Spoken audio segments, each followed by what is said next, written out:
De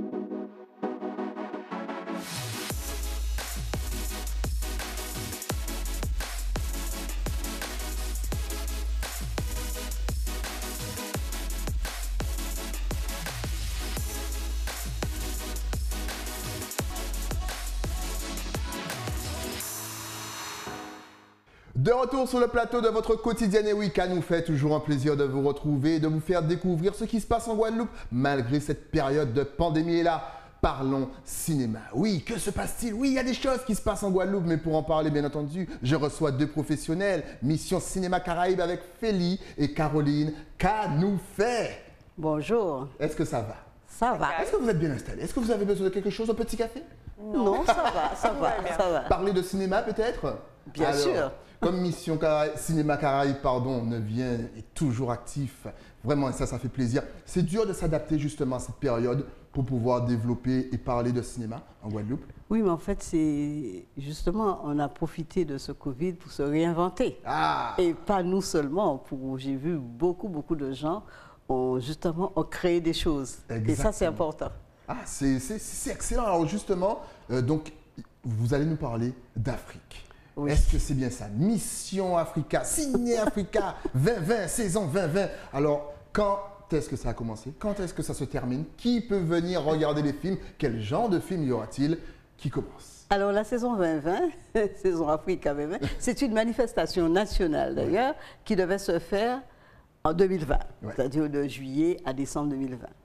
Comme le Covid est arrivé, cela a été reporté de décembre 2020 jusqu'à juillet 2021. Et je dirais peut-être même jusqu'à décembre 2021. Ah, pourquoi puisque, comme il y a au fur et à mesure, il y a des restrictions, donc on ne sait pas, donc on s'adapte.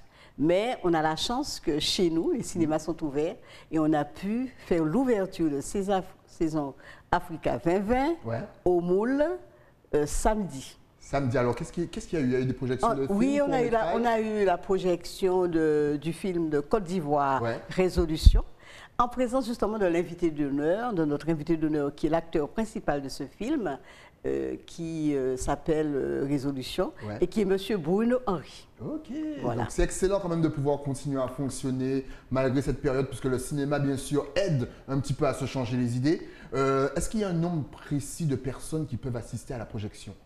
Est-ce qu'il faut s'inscrire? C'est ouvert à tout public et selon les salles. Par exemple, la prochaine projection, c'est le vendredi 12 avec le film Notre-Dame du Nil. C'est au Cinestar et c'est ouvert à tout public à 20h.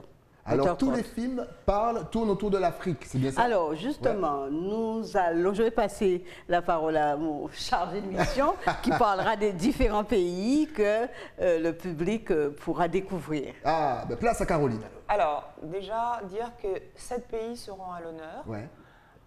On va les citer sans se tromper. Le Mali, le Burkina Faso, la Côte d'Ivoire, le Congo, l'Éthiopie.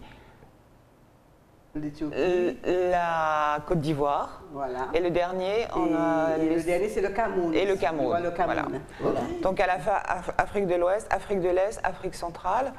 Et on fait un focus particulier sur le Rwanda pour cette année 2021.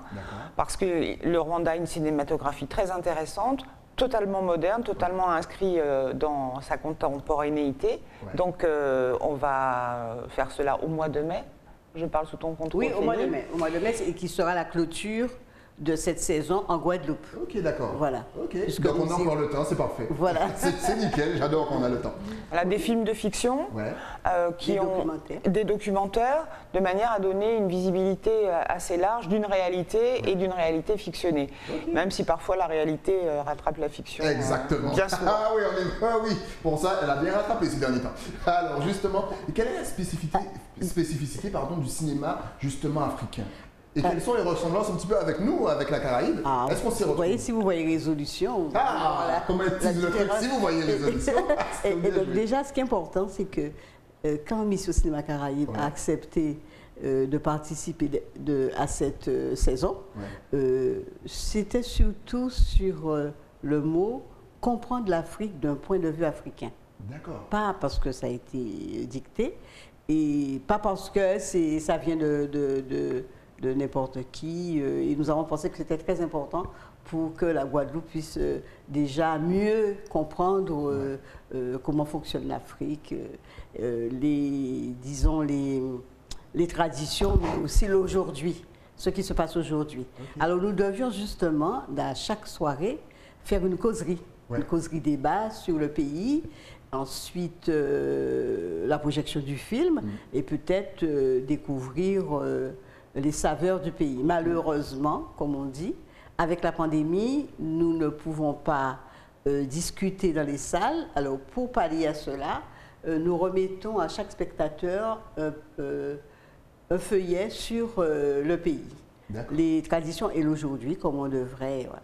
Et comme tu l'as signalé, vers le mois d'avril et le mois de mai, justement, clôture, on essaiera de faire une conférence Zoom. Zoom sur Internet, parce que maintenant tout le monde est à Zoom. Heureusement, finalement, le confinement nous a fait découvrir cet outil qui est Zoom, donc vous pourrez participer. Là aussi, il faudra s'inscrire très tôt. Voilà, il faudra s'inscrire très tôt.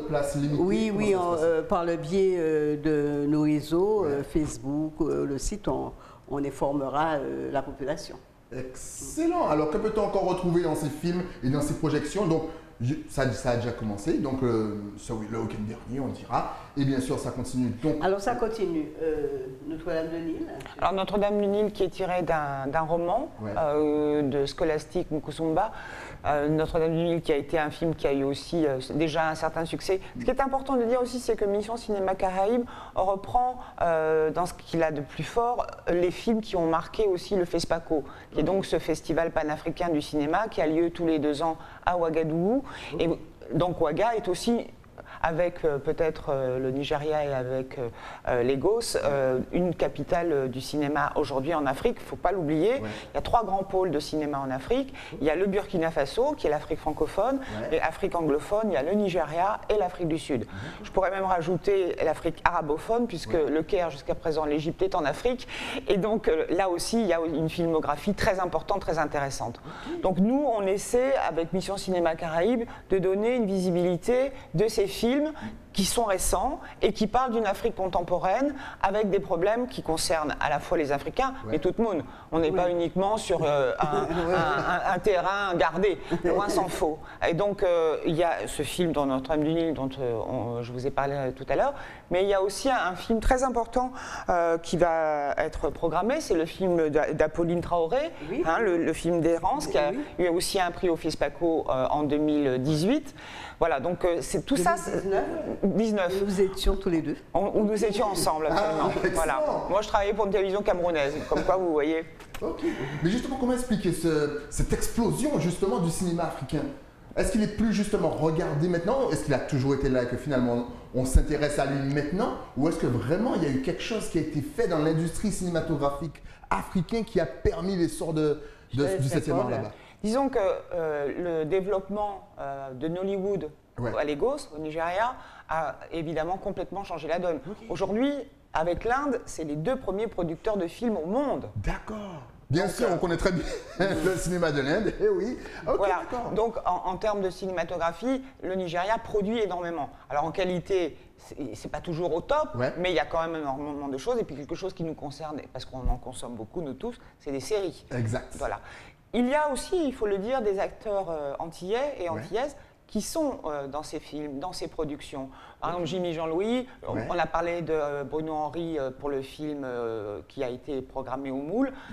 Il y a aussi des acteurs antillais qui sont dans ces films-là et qui sont très appréciés. Il faut se rendre compte que certaines sont des stars aussi sur le continent. Ah, c'est bien ça. C'est-à-dire qu'il y a des acteurs de Guadeloupe, Martinique ou même de la Guyane qui sont des stars en Afrique. Absolument. Et dans des errances, c'est Jimmy Jean-Louis que vous connaissez déjà. Bien sûr. D'ailleurs, si vient un jour en Guadeloupe, vous me l'envoyez. Oui, bien sûr. D'ailleurs, Jimmy Jean-Louis, si tu auras d'émission, I'm waiting for you guys. OK. Alors, je voulais surtout bien signaler que Notre-Dame-du-Nil, c'est vendredi à 20h. À 20h30 au Cinestar. Bien sûr, en partenariat avec le Cinestar. Bien sûr. Et que nous attendons le plus de public possible. Je sais que dans la mesure des jeunes peuvent, voilà, c'est bien de le préciser. Dans la mesure dans la mesure du possible, bien sûr. Avec les gestes barrières, tout ça. serait bien, voilà. C'est un très beau film, alors ce serait dommage. De le louper. Et, voilà. Et comme nous avons un autre film qui passera maintenant encore au moule, c'est Fatou et Laura et Laura et Fatou. Oui, voilà, Laura et Fatou, qui est un film, une comédie musicale qui parle d'amour, un amour impossible. Alors, sera-t-il possible? Il faut voir le film et surtout sur la musique de Coupé Décalé. Oh. Il me semble qu'il est programmé un jour important, Félix, le 14. Le 14, la Saint-Valentin. Qu'est-ce qu'il y a le 14 La Saint-Valentin. Et c'est à la salle Robert Loison du Moule. Voilà, donc si vous voulez vous chercher une petite sortie à faire en amoureux direction le Moule, bien entendu, comédie musicale en plus. On adore les comédies musicales. Il y a beaucoup de comédies musicales qui se font justement en Afrique ou même ici à la Caraïbe. Oui, il y en a. Ouais. Il y en a. D'accord. Il y en a des comédies musicales.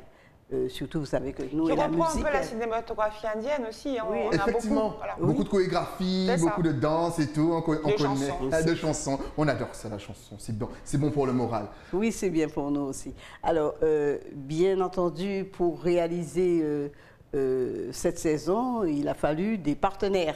Bien entendu. Alors, nous présentons tous nos remerciements d'abord au ministère de l'Outre-mer qui nous a répondu, le conseil régional de Guadeloupe, le conseil départemental de Guadeloupe, nos partenaires j'ai dit des partenaires institutionnels, mais il y a aussi des partenaires culturels comme le Mémorial Act, Cinestar, le Lamentin, la ville du Lamentin. Et puisque nous travaillons toujours en très bonne collaboration avec le Ciné-Théâtre. Et donc, les différents films sont aussi retenus pour la ville des Abîmes, la ville de Morne-à-l'Eau, la ville de Bémao. Oui, nous avons tout ça. Et nous attendons quelques autres confirmations parce que vu, comme on dit, le Covid, ils essaient de s'adapter pour ceux qui n'ont pas de salle, parce qu'avant, ils le faisaient en plein air, mais maintenant, comme le plein air, vous savez que les rassemblements sont interdits. Exactement. Donc, on doit continuer à trouver des solutions. Et à s'adapter et à se réinventer. Voilà. Juste une petite chose que je peux rajouter, Philippe. Oui, rajoutons. Sous ton contrôle, c'est que parmi nos partenaires, il y a bien sûr l'Institut français et la commissaire de cette année Africa 2020-2021 qui s'appelle Ngone Fall, qui est une Sénégalaise, qui est une urbaniste, donc qui est dans une logique africaine très moderne, très urbaine, qui sera, je l'espère, avec nous ici en Guadeloupe au mois de mai, au moment des commémorations concernant l'abolition de l'esclavage. Elle sera présente et peut-être aussi avec, on l'espère, une très bonne surprise. J'adore les deux teases, l'événement comme jamais. On adore, on a hâte d'y être. Donc on répète en tout cas, vendredi, samedi, dimanche, vous avez un programme de projection exceptionnel. Vous allez au Moule, vous allez au Cinestar, vous retournez au Moule. C'est exceptionnel. Sinon, vous allez sur les réseaux sociaux pour savoir où ça se passe. C'est spécial, c'est la saison Africa 2020. Mais oui, 2020, pourquoi 2020? Parce qu'à cause de la Covid, tout a été repoussé. Donc qui sait, peut-être qu'on va aller jusqu'à décembre 2021. Je pense. Mais comme c'est il faut continuer. Vous aurez une réunion Zoom dans un mois et demi, mais là encore, il faut rester connecté. En tout cas, merci à vous pour le travail que vous faites. Oui, maintenant, on essaie d'aller le plus loin possible. Il faut savoir si vous êtes connecté. Il faut donner aux téléspectateurs les adresses pour retrouver toutes les informations. Donc, est-ce que vous avez un site, un Facebook, un Instagram? Nous avons tout ça. Allez-y, donnez. De toute façon, ça va s'afficher juste ici. D'ailleurs, avec cette belle affiche, Fatouma et Assia, d'ailleurs, qui sera en projection. Donc, si je ne me trompe pas, juste avant, bien sûr, les adresses sur les réseaux. En tout cas, on vous invite vraiment à vous déplacer. On a de la chance de pouvoir bouger, donc n'hésitez pas à aller regarder des films dans les salles. L'affiche de Notre-Dame du Nil, si elle peut le... Voilà, mais en attendant, ce sont les réseaux. Donc sur Facebook, c'est simple, vous tapez Mission Cinéma Caraïbe. Vous allez sur le site internet mcinecaraïbe.com et vous aurez toutes les infos. Instagram, c'est la même chose. mcinecaraïbe, Twitter, mcinecaraïbe, bref, mcinecaraïbe partout. Faites-vous plaisir, inscrivez-vous et restez connectés pour la session de Zoom dans 1-2 mois. Que peut-on rajouter à tout ça? On remercie beaucoup Éclair TV Merci à vous, en tout cas. de nous avoir reçus. Hein. C'est toujours très sympathique de venir ici. Et c'est toujours très sympathique de vous recevoir, surtout quand on parle de cinéma, car j'adore, regardez-moi cette affiche comme c'est travaillé. On a envie de bouger, d'aller au cinéma. Alors nous avons aussi quand même un remerciement spécial pour les élèves du BTS de Pointe-Noire, les scolaires, qui ont travaillé avec nous dans le cadre des rencontres professionnelles, qui est le rendez-vous annuel des professionnels de cinéma. Et ils ont fait un montage pour nous et voilà. C'était très bien. Disons qu'il y a une synergie aussi ici avec ceux qui apprennent le futur, toutes les générations qui sont amenées à s'intéresser à l'image. Il y a un vrai partenariat avec Mission Cinéma Caraïbes, avec Pointe-Noire, avec Sainte-Rose, avec d'autres écoles. Et des films qui sont projetés aussi avec les élèves. Et ça, c'est très important parce que c'est une éducation à l'image aussi. Mais c'est ça parce qu'on a l'impression de l'extérieur que dès qu'on rentre dans cette école, on a le pied à l'étrier tout de suite. C'est-à-dire qu'on entre dans le monde professionnel du cinéma tout de suite. Et ça, c'est un petit peu aussi grâce à vous. Donc merci. Et surtout, jeunes cinéastes, réalisateurs, acteurs, n'hésitez pas. On est doués, on est fort, on est de la Guadeloupe. En tout cas, merci. Rendez-vous vendredi, samedi et dimanche 14, bien sûr. Moi, c'est mon jour. Le dimanche 14, je vais voir la comédie musicale parce que j'adore. Je vais chanter l'amour avec vous. En tout cas, dès qu'il y a des nouveautés, vous repassez sur le plateau. Vous serez toujours les bienvenus. Et on reste connectés de toute façon. Merci de votre accueil. Merci. Longue vie à vous. Nous, on se retrouve bien entendu avec un nouvel invité. Mais ça, c'est après quoi? Après la pub. À tout de suite.